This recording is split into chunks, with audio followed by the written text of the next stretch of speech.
Who agrees with me? Let me throw it to Adam Thompson, criminal defense attorney. Jane, you're calling it right. I don't know what they're doing with these prosecutors down in Florida, but it's like they send them to school on how to lose cases. Sonny, you called it wrong on Zimmerman. You're calling it wrong here, too. I don't know why you always think the prosecution's doing a great job, because they're not. This is completely different than Zimmerman. Zimmerman told a very clear, consistent story over and over and over.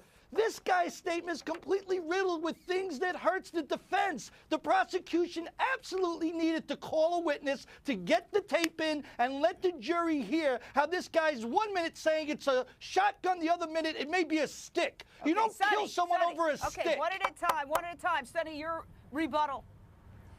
Well, the problem with that is that you can't cross-examine a videotape, and so this was very, very smart. We know that Michael Dunn was in jail making tons of phone calls. There are a lot of letters in which he sort of indicates a racist slant towards African-American men. He calls them thugs. All of that evidence comes in if he takes the witness stand. And so it makes a lot of sense to force his hand, because there is no evidence at this point. Okay, hold it. No evidence whatsoever. One at a time. I want to go to Dante Barry, Million Hoodies Movement for Justice.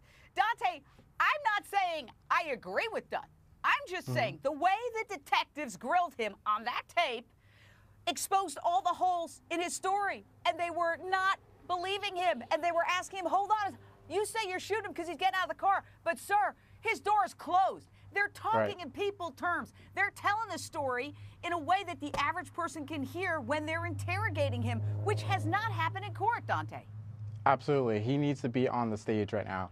I think when you read his letters from jail, you can sense the racial coded language that he's been constantly using. I mean, look at Richard Sherman as an example of this idea of thug music. What does it mean to be thug? You have this idea of volatile black men being angry and being violent.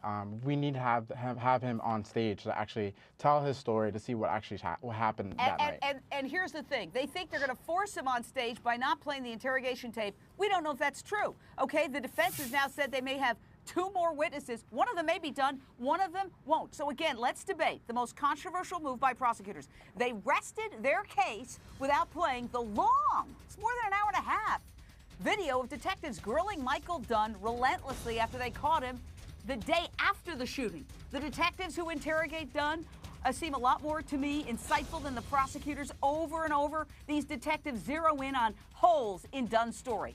Listen.